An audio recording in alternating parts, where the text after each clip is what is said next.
欢迎来到星星频道，请点击订阅并关注，获取最新资讯。云秀行杀疯了，李一桐曾瞬息把先婚后爱完成并肩打江山。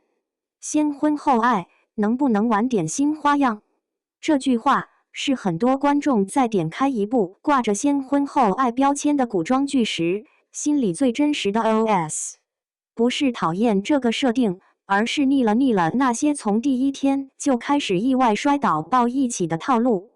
腻了那些除了谈情说爱啥也不干的塑料剧情。真正让先婚后爱重新香起来的剧，得像云秀行那样，从一开始就告诉你，这里不只有婚约，更有战场。李一桐何曾瞬息主演的云秀行，积压2年半。2026年6月终于在爱奇艺和优酷双平台上线了。李一桐饰演的范云，名门之后家道中落，只能当私塾先生糊口。他想入朝为官，可那个时代的铁律是，女子不得参加科举。转机是一桩政治交易，他以贵妃身份入宫，任务是去辅佐那位传说中昏庸无能、吱吱玩乐的年轻国王齐征。这婚结的从头到尾没提过一个爱字。范云进宫根本不是为了争宠，而是去上班的。云秀行聪明的地方在于，他没把这个老掉牙的设定当终点，而是当起点一个清醒搞事业的女人和一个假装荒唐的君王，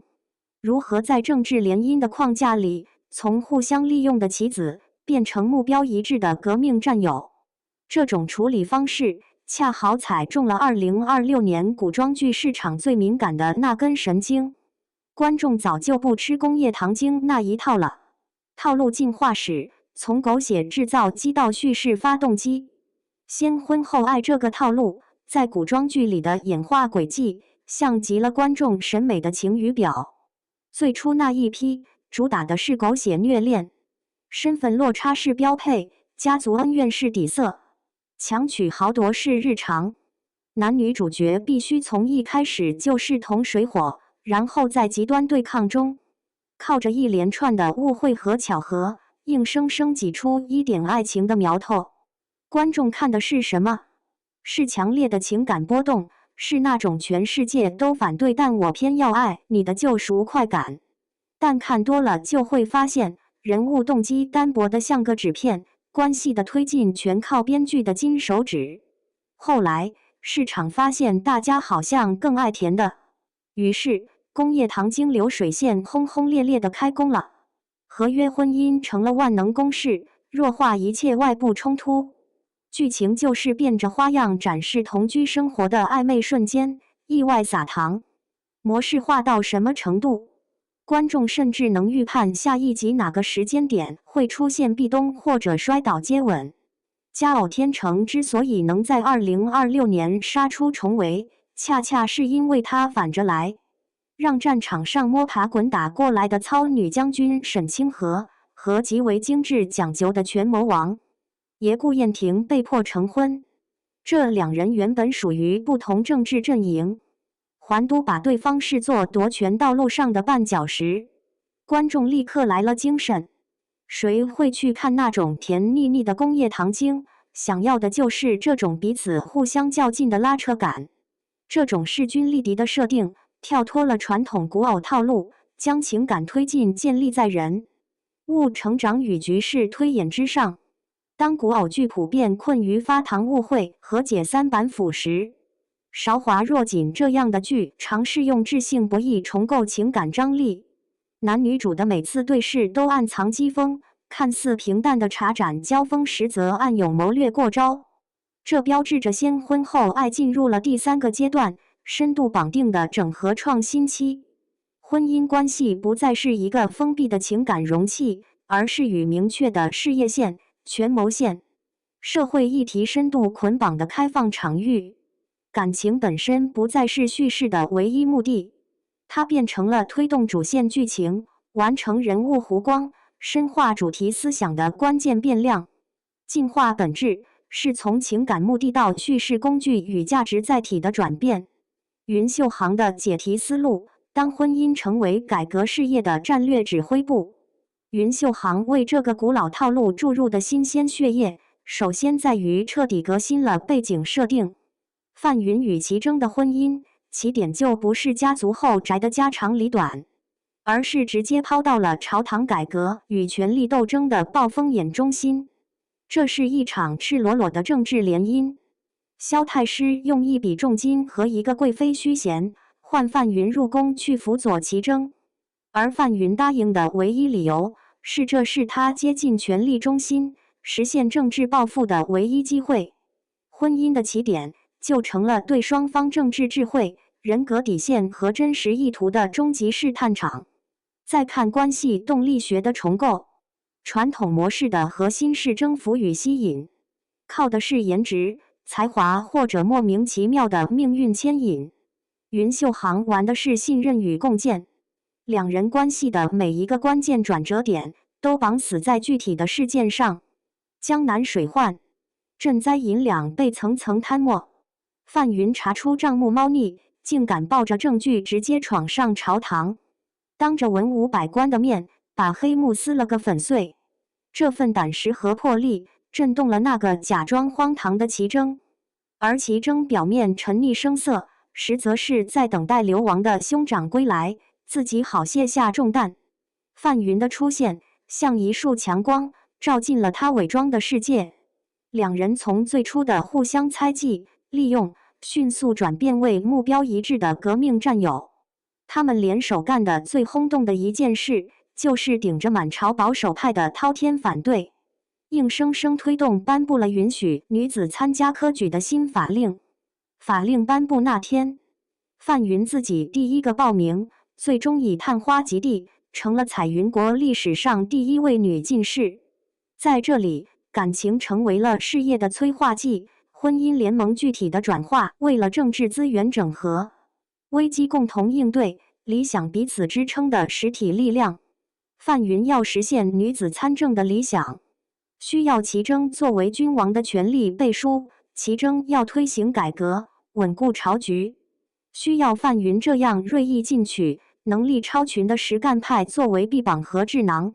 这就是云秀行定义的革命伴侣新范式，情感羁绊与事业共同体高度重合，个人成长与关系深化同步完成。爱情在共担风险、共筑理想的过程中，获得了远超风花雪月的厚重感。它不再是等待被发现的静态结果，而是在并肩作战中被锻造出来的动态关系。古老套路的融合想象，当先婚后爱遇见更多可能。云秀行的成功证明了先婚后爱这个老瓶，只要装上新酒，依然能让人上头。但市场的胃口已经被吊起来了，未来的创新边界在哪里？成败的关键似乎在于绑定的深度和真实感。那些披着权谋外衣谈恋爱或事业线儿戏化的剧集，失败根源就在于绑定流于表面，感情线和事业线两张皮，各演各的。而成功的案例，无论像韶华若锦那样绑定朝堂权谋，还是像佳偶天成那样绑定军事政治博弈，核心都是事业线本身扎实可信，且与情感线形成了有机的、不可分割的互动。展望未来，这个古老套路与其他类型的碰撞，能擦出更多意想不到的火花。加悬疑探案，可以想象一对因案件被迫捆绑的先婚后爱夫妻，成为探案搭档。婚姻本身的秘密可能与连环案件的真相交织，每一次生死危机，既是对他们破案能力的考验，更是对这段仓促婚姻信任度的极限施压。在揭开一个个谜团的同时，也层层剥开彼此伪装下的真心。加科幻奇幻设定，想象力可以飞得更远。在不同种族、文明或未来架空背景下的政策性联姻，探讨的将是更宏大的文化冲突、生存议题与跨物种情感伦理。婚姻不再只是两个人的事，而是两个世界的碰撞与融合实验。加历史证据风格，则追求另一种深度，在更严肃、更考究的历史背景下，展现政治婚姻中个人情感与家国命运的剧烈撕扯。没有金手指，没有爽文套路，只有被时代洪流裹挟的个体在爱情、责任、理想之间的痛苦抉择，追求一种残酷而真实的史诗感与人性深度，加现实议题映射，可能是最具当下性的玩法。将古代的先婚后爱作为一面镜子，来隐喻当代社会中的契约关系、亲密关系建设、女性职业发展与家庭平衡等议题，让观众在古装的外壳下看到自己生活的影子，引发更深层的共鸣与思考。创新的方向已经很清晰，未来的先婚后爱不应该再是一种关系结局的预设。观众早都知道他们最后会相爱，它应该转变为一种动态关系的实验场。编剧的任务是把两个带着各自目的、秘密和创伤的人扔进一个名为婚姻的极端情境容器里，然后观察他们在面对权力、危机、理想、背叛时会做出怎样的选择，如何一步步卸下伪装，建立信任，甚至重塑自我。元素的涅槃在于功能的觉醒。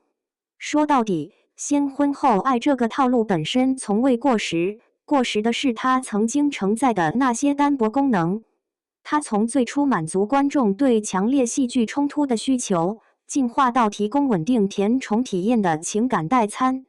再到现在像云秀行这样承担起叙事结构与人物成长支点的重任，甚至成为探讨女性独立、政治改革、信任构建等深层议题的载体。古装剧的类型创新秘诀从来不是盲目的发明前所未见的新元素，而是在于像云秀行这样为那些被验证过、观众有认知基础的古老元素，找到与当代观众精神共鸣、智力需求相匹配的新语境和新功能。当先婚后爱不再只是为了爱而婚，而是为了更大的理想、更艰巨的使命、更复杂的博弈而并肩时，它的叙事重量和思想深度便被瞬间激活。元素的活力从来都源于它被赋予的叙事使命。所以，与其争论先婚后爱是不是已经烂大街，不如问问你最近一次被这个套路打动，是因为剧里那对 CP 撒的糖，还是因为他们一起打下的江山？你最讨厌先婚后爱里的哪种陈年烂梗？又最期待看到它和哪种新元素碰撞出火花？